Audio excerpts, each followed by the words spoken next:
زندہ جسم سے خوفناک رات کیا ہوگا جب آپ کا اپنا عکس آپ کے خلاف ہو جائے۔ یہ کہانی ہے علی کی، ایک نوجوان جس نے ہمیشہ زندگی کو بے خوف جیا، لیکن ایک رات کی غلطی نے اس کی دنیا کو ہمیشہ کے لیے بدل دیا۔ اندھیری رات، پراسرار آوازیں اور آئینے کے پیچھے چھپا ایک خطرناک راز۔ جانے کیسے علی کا وجود اس کے اپنے عکس کے قبضے میں چلا گیا۔ کیا آپ اس خوف کا سامنا کر سکتے ہیں؟ بکار سکیری سٹوریز پیش کرتا ہے ایک دل دہلا دینے والی کہانی، زندہ جسم سے خوفناک رات۔ ابھی دیکھیے زندہ جسم سے خوفناک رات۔ یہ کہانی علی کی ہے، ایک نوجوان جو ہمیشہ زندگی کو بغیر کسی خوف کے جیتا تھا۔ ایک دن وہ اپنے دوست کے اصرار پر سیانس روحوں کو بلانے کی تقریب میں شامل ہونے پر مجبور ہوا۔ علی ان باتوں کو بے بنیاد سمجھتا تھا اور ان کا مذاق اڑاتا تھا، لیکن اس رات جو کچھ ہوا اس نے اس کی دنیا کو ہمیشہ کے لیے بدل دیا۔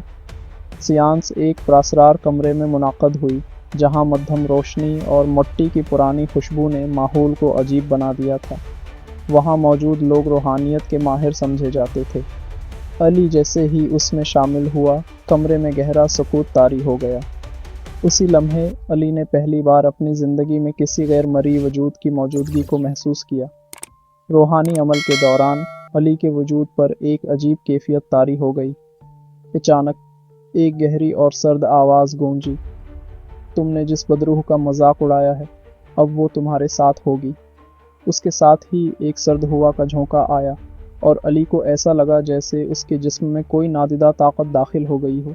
سیانس ختم ہونے کے بعد علی معمول کی زندگی میں واپس آ گیا، لیکن وہ خود کو بدلا ہوا محسوس کرنے لگا۔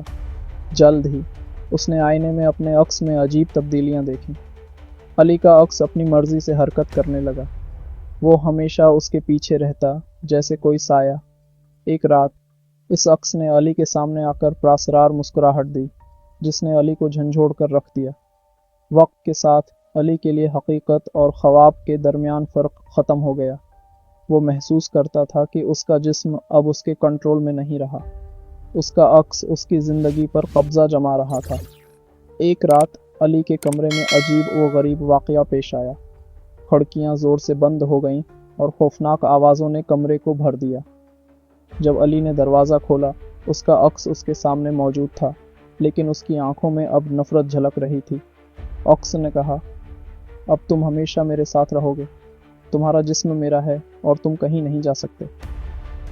اس کے بعد علی کی زندگی مسلسل جدوجہد میں بدل گئی۔ وہ اپنے عکس سے لڑنے کی کوشش کرتا رہا، لیکن وہ جتنا کوشش کرتا اتنا ہی عکس مضبوط ہوتا گیا۔ حقیقت اور خواب ایک دوسرے میں گڈمڈ ہو چکے تھے۔ آخرکار ایک رات علی کا عکس اس کے جسم کے قریب آیا اور مکمل طور پر قابض ہو گیا۔ علی کا جسم اب عکس کی مرضی کے مطابق چلنے لگا اور علی اپنے وجود میں کہیں گم ہو گیا۔ اگلے دن علی کا عکس علی کی زندگی جیتا رہا اور علی ہمیشہ کے لیے اپنے ہی جسم میں قید ہو گیا۔ وہ نہ خود کو آزاد کر سکا، نہ کسی کو اپنی کہانی بتا سکا۔ یہ علی کی کہانی ہے، جو بتاتی ہے کہ کبھی کبھار ہمارا مذاق ہمارا سب سے بڑا خوف بن جاتا ہے، اور جب ہم اس خوف کا سامنا کرنے کی ہمت نہیں کر پاتے تو وہ ہمیں ہمیشہ کے لیے اپنی گرفت میں لے لیتا ہے۔